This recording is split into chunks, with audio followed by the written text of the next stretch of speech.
O Senhor esteja convosco. Ele está no meio de nós. Proclamação do Evangelho de Jesus Cristo, segundo São Lucas. Glória a vós, Senhor.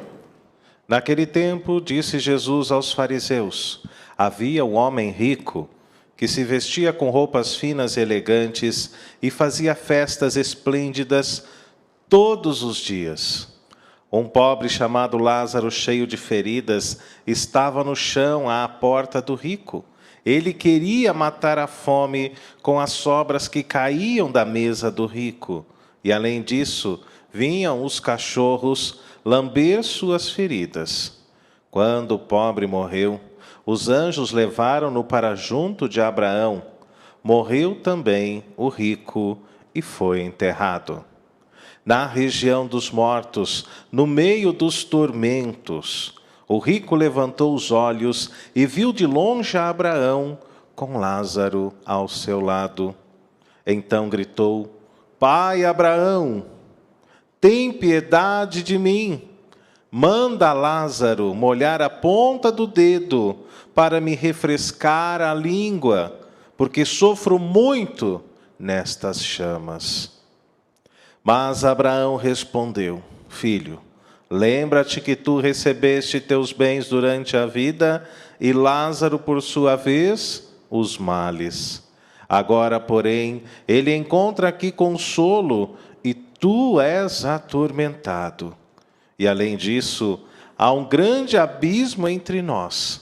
Por mais que alguém desejasse, não poderia passar daqui para junto de vós, e nem os daí poderiam atravessar até nós.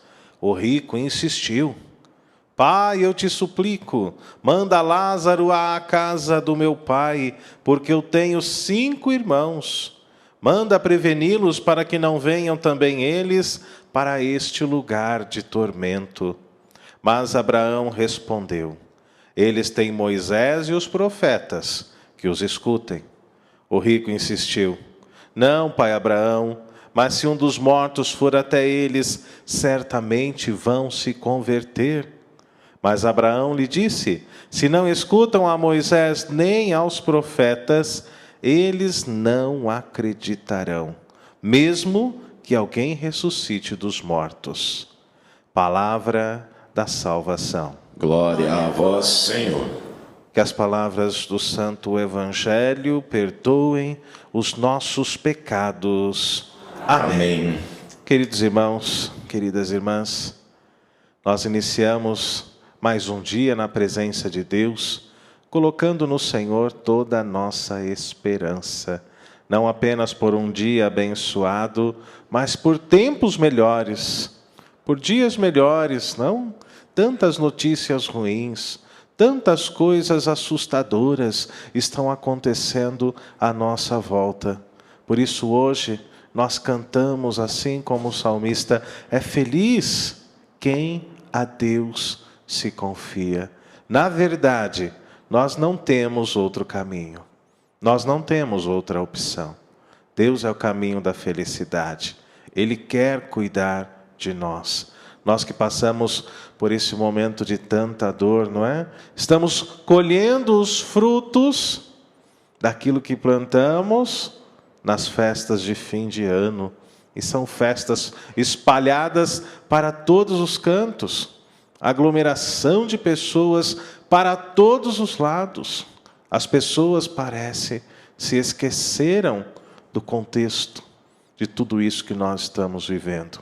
Por isso agora é tempo de se trancar novamente, de esperar em Deus, de ficar dentro de casa, de ligar na rede Século XXI, de deixar a TV ligada o dia inteiro e rezar conosco, para que a felicidade de Deus, para que a esperança nos console, para que a força de Deus traga cada vez mais alento ao nosso coração.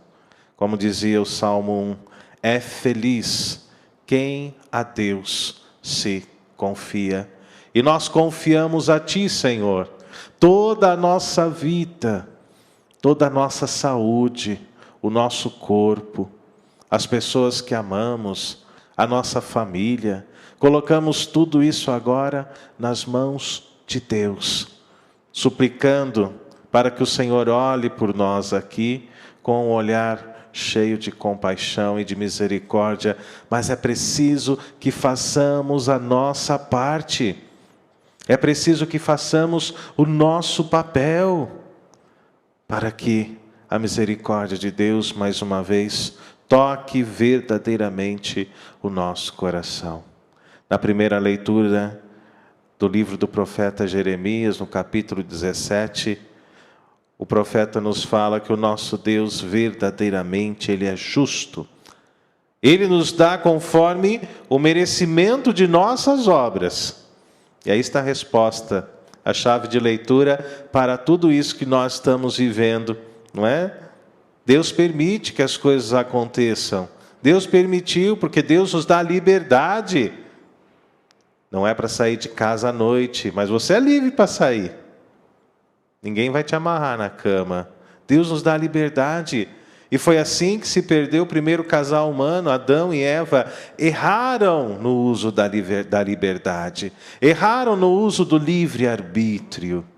Não souberam agir com sabedoria. Por isso peçamos a Deus hoje, que nesta nossa liberdade, nós saibamos agir com responsabilidade. Não é? O nosso Deus, Ele é justo. Ele nos dá conforme o merecimento de nossas obras. E lembrando que toda ação tem uma reação dentro da nossa vida. Nossa fé deve estar em Deus, nos fala a primeira leitura de hoje. Nossa fé deve estar em Deus e não no homem. Por isso a palavra nos diz: maldito o homem que confia no outro homem.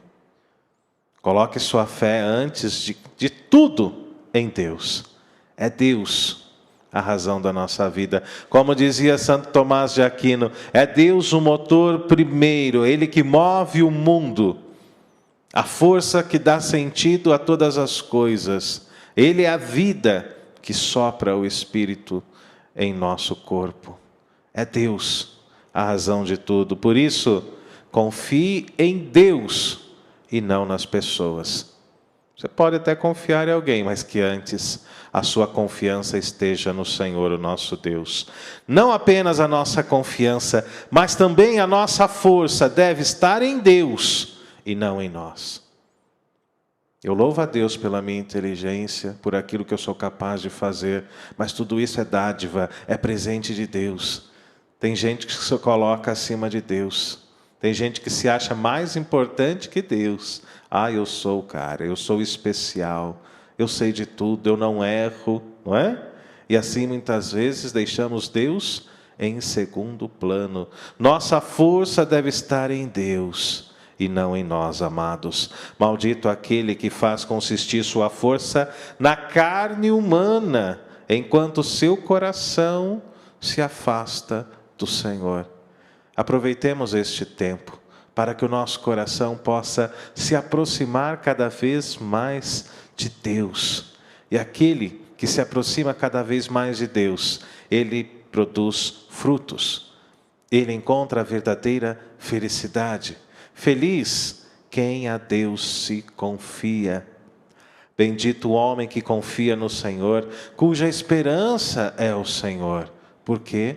Ele dá sempre frutos. É como a árvore plantada junto às águas, que estende as raízes em busca de unidade. Por isso, não teme a chegada do calor. Quem está em Deus permanece firme.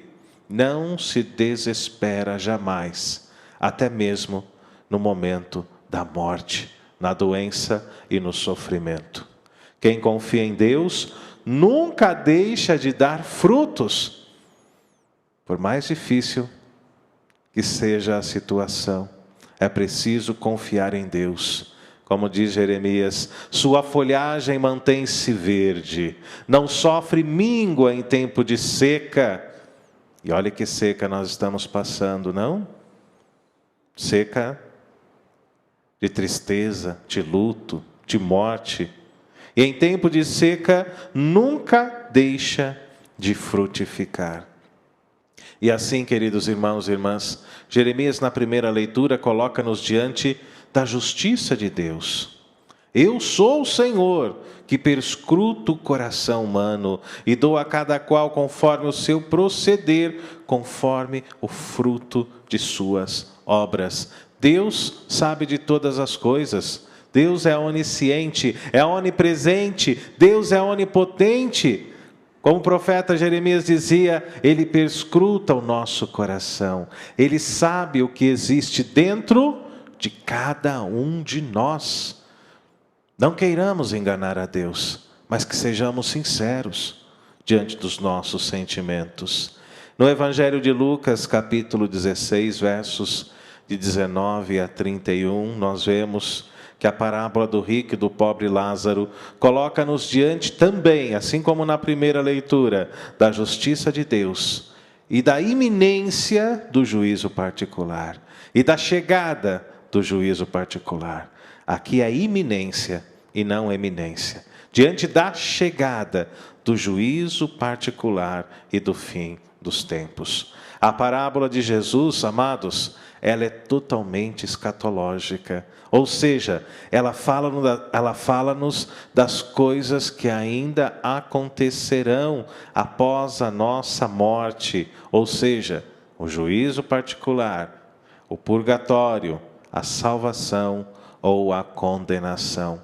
A parábola do rico e do pobre Lázaro coloca-nos diante desse contexto de uma vida nova, de uma vida no céu em Deus ou não é? E nós veremos o porquê. O rico, ele tinha tudo. Jesus nos disse isso. Vestia-se com roupas finas, elegantes, fazia festas esplêndidas todos os dias. Imagine só, que vida é essa? Já o pobre Lázaro não tinha nada, cheio de feridas, ficava no chão à porta do rico. Ele queria matar a fome com as sobras que caíam da mesa do rico, e além disso vinham os cachorros lamber as suas feridas. Vejam só que humilhação. Ambos morreram. E é interessante isso. Morre o rico e morre o pobre. Não importa quanto dinheiro você tem, o nosso destino é o mesmo. Não importa o seu plano de saúde. No momento exato, todos nós seremos chamados. É o próprio Cristo que disse: eu voltarei e vos levarei comigo. Quando eu tiver ido e preparado um lugar para vós, eu voltarei e eu vos levarei comigo. Ambos morreram, o rico e Lázaro. Lázaro foi para o céu, ao lado do pai Abraão, que aqui representa o próprio Deus. O rico foi para o inferno. Então, do outro lado do abismo, no inferno, ele gritava: Pai Abraão, tem piedade de mim. Manda Lázaro molhar a ponta do dedo para me refrescar a língua. Veja, irmão, irmã, a angústia daquele homem que durante a vida tinha tudo, que nem olhava para o pobre caído à sua porta. Agora no inferno, diante de tanta angústia e sofrimento, ele pede que o pobre possa molhar a ponta da sua língua, ou seja, ele estava sofrendo no calor, no fogo do inferno, um lugar de sofrimento, e ele aceita e pede que Lázaro refresque a sua língua com a ponta do seu dedo, ele que era um pobre e que vivia no chão, na sujeira. Veja só o tamanho do desespero deste homem. Manda Lázaro molhar a ponta do dedo e me refrescar a língua, porque sofro muito nestas chamas. Meus irmãos e minhas irmãs, não queiramos esse destino para nós. Esse é o tempo favorável, como nós ouvimos na leitura da quarta-feira de cinzas. Este agora é o tempo de conversão. Agora é tempo de perdão. E não depois no inferno. Depois da condenação, já foi, não dá mais, é agora, enquanto nós caminhamos rumo ao juiz. Reconcilia-te com teu irmão, busca o perdão, a misericórdia. Se você tem alguma coisa a dizer à pessoa que está à sua volta, diga agora: olha, você é importante para mim, muito obrigado. É esse o tempo Não espere o amanhã, porque talvez não seja mais possível. Então Abraão respondeu ao rico: na vida você recebeu tudo, Lázaro, porém, nada. Agora as coisas se inverteram. Agora, porém, ele encontra aqui consolo e tu és atormentado. E mais, além disso, há um grande abismo entre nós. Nem que eu quisesse, eu poderia atravessá-lo. Depois fica difícil. É agora o tempo de dizer às pessoas o quanto elas são importantes para a nossa vida, o quanto nós as amamos. É este o momento. É engraçado, triste ao mesmo tempo, quando as pessoas entram em desespero após a morte de alguém. Por quê? Guardou no coração, guardou aqui na garganta tantas coisas a serem ditas e nunca disse durante a vida. E depois que a pessoa morre, aí já não dá mais. Nós não sabemos o dia do amanhã, não é? Não sabemos o que vai acontecer. Por isso eu digo, é preciso viver esta palavra. Hoje, o nosso Deus é justo. Amados, precisamos gastar bem a nossa vida. Deus nos dá conforme as nossas obras. Queiramos todos alcançar o reino de Deus com a nossa conversão, com a nossa mudança de vida. Esforcemo-nos, lembrando que a quaresma é tempo disso. Tempo de estender nossas mãos aos pobres e aos necessitados, porque neles se encontra a presença do Cristo pobre, a presença do Cristo humilde, a presença do Cristo sofredor. Louvado seja nosso Senhor Jesus Cristo. Para sempre seja louvado.